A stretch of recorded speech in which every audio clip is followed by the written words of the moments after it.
존경하는 국회 인사청문특별위원회 이재정 위원장님과 위원님 여러분, 의정활동으로 바쁘신 중에도 저에 대한 인사청문회를 위하여 귀중한 시간을 내어주신 위원장님과 위원님들께 깊은 존경과 감사의 인사를 드립니다. 오늘 제가 민의의 전당인 이곳 국회에 헌법재판소장 후보자로 서게 된 것은 저에게 과분한 영예입니다.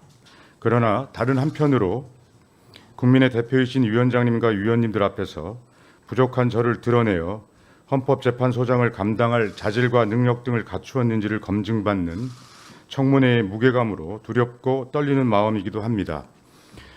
저는 이번 청문회의 취지와 중요성을 명심하면서 위원님들의 질의를 주권자인 국민을 대변하여 하시는 말씀으로 여기고 솔직하고 성실하게 답변 드릴 것을 약속드립니다.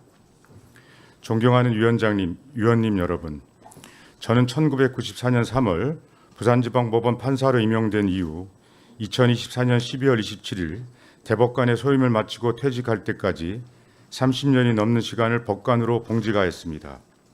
그렇기에 제가 그동안 법관의 길을 걸어오면서 쌓아온 경험과 생각 그리고 마음가짐이 어떠했는지를 위원님들에게 말씀드리고자 합니다. 저는 선배 법관들에게서 성실함과 겸허함을 보고 배웠습니다. 사회적 경험이 부족한 젊은 법관이 올바른 판단을 하려면 법정의 모든 주장을 정성을 다하여 경청하고 증거와 기록을 성실하게 검토하고 숙고하여야 한다는 가르침을 줄곧 들었습니다. 돌이켜보면 제가 법관으로 판단을 하는 위치에 있었지만 다툼의 원인과 해결책을 둘러싼 서로 다른 주장과 변론을 듣고 각각의 의미와 무게를 저울질하며 판단하는 동안 실은 제 자신이 사람과 세상을 알고 배워왔다고 생각합니다. 수많은 사건에서 내린 저의 판단이 당사자들에게 납득할 만한 것으로 받아들여지기를 저는 간절히 소망하였는데 만일 그 소망이 이루어졌다면 그것은 법정에서 서로 다른 관점의 주장을 내세우면서도 합리적인 방향으로 해결책을 찾으려 함께 노력하였던 당사자와 소송 대리인 등 모든 이들의 지혜가 모아져서 이루어진 것이라고 여겼고 그런 겸허함을 잃지 않으려고 하였습니다. 제가 법원을 떠나 헌법재판소에 파견되어 헌법연구관으로 근무한 4년은 두고두고 마음에 새길 교훈을 얻은 시간이었습니다. 법률의 의미가 무엇이고 어떤 경우 적용되어야 타당한지 문제될 때 저는 기존 선례의 입장에 의문을 가져보고 보다 깊이 고민하는 것에 익숙하지 않았던 편이었습니다. 그런데 헌법을 기준으로 다양한 관점에서 법률의 정당성 여부를 연구 검토하는 과정에 참여하고 헌법재판관님들의 깊이 있는 논의와 판단을 지켜보면서 저희 관념 속에만 자리 잡고 있었던 헌법의 최고 규범성을 깊이 실감할 수 있었습니다.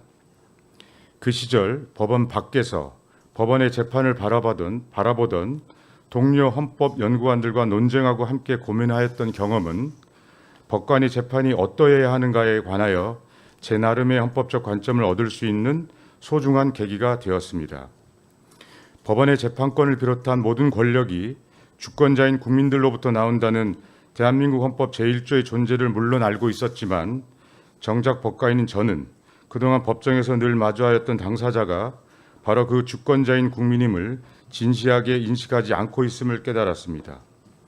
나아가 법원 재판의 헌법적 의미를 새김에 있어서도 대한민국 헌법 제101조가 정한 사법권의 실현이라는 점에 저의 시선이 주로 머물러 있었던 것에서 벗어나 대한민국 헌법 제27조에서 정한 국민의 재판 청구권을 보장하기 위하여 재판 제도가 마련된 것임을 보다 무겁게 의식하게 되었습니다. 재판이 이루어지는 법정은 주권자인 국민이 자신에게 적용될 법률의 의미를 묻고 타당한 적용을 구하며 때로는 법률의 헌법적 정당성에 문제를 제기할 수 있는 매우 의미 있는 제도적 공간임을 마음에 새기게 되었습니다.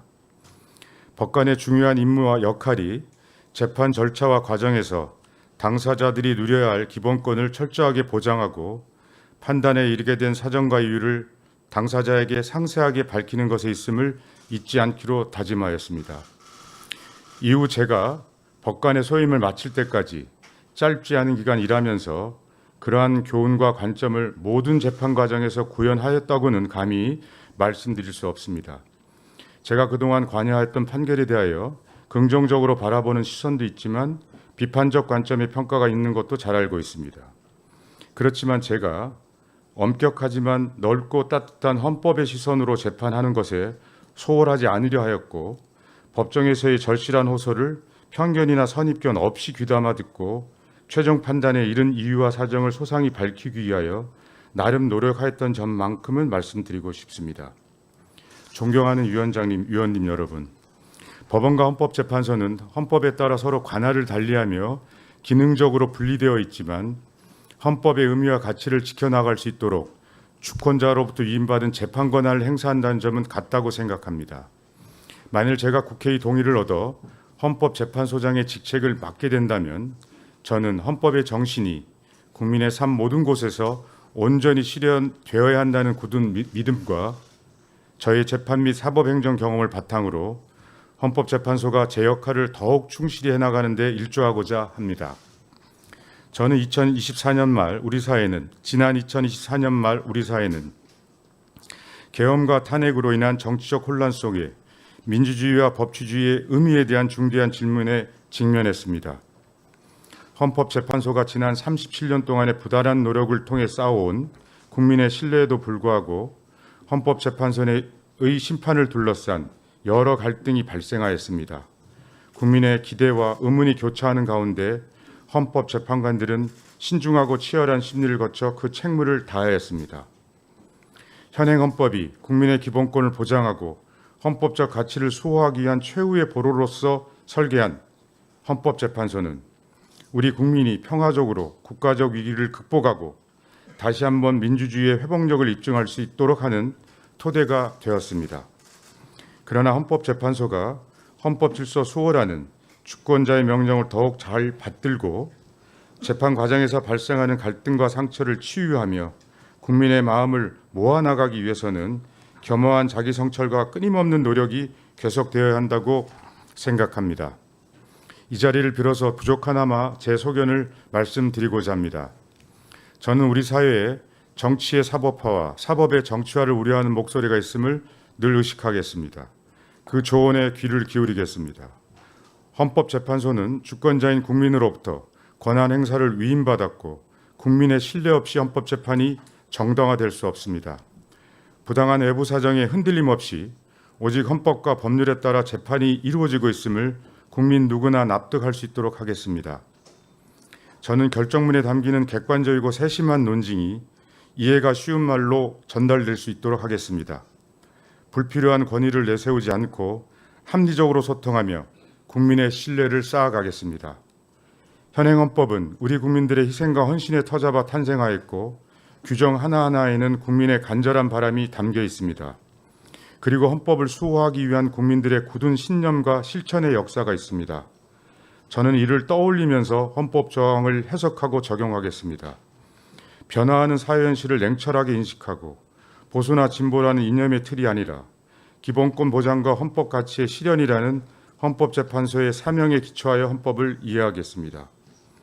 국민 모두가 자유와 창의를 발휘할 기회를 최대한으로 누리고 평등한 시민으로 존중받을 수 있도록 균형 잡히고 개방된 시각으로 헌법을 바라보겠습니다. 헌법 정신이 동시대를 살아가는 공동체 구성원은 물론 미래 세대 역시 하나로 통합하는 역할을 할 수 있도록 노력하겠습니다. 존경하는 위원장님과 위원님 그리고 국민 여러분, 한 명의 헌법재판관인 동시에 헌법재판소를 대표하고 사무를 총괄하는 헌법재판소장에게는 막중한 책임이 따른다는 것을 잘 알고 있습니다. 만일 제가 국회의 동의를 받아 헌법재판소장으로 일할 기회가 주어진다면 언제나 낮은 자세로 헌법재판소를 향한 국민의 다양한 시선과 목소리를 살피고 듣겠습니다.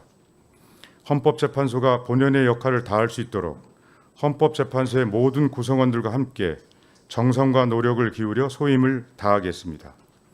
오늘 위원장님과 위원님께서 국민을 대표하여 말씀해 주시는 다양한 조언과 질책을 가슴에 새겨 헌법재판소 본연의 역할에 더 충실할 수 있는 다양한 방법을 고민하겠습니다.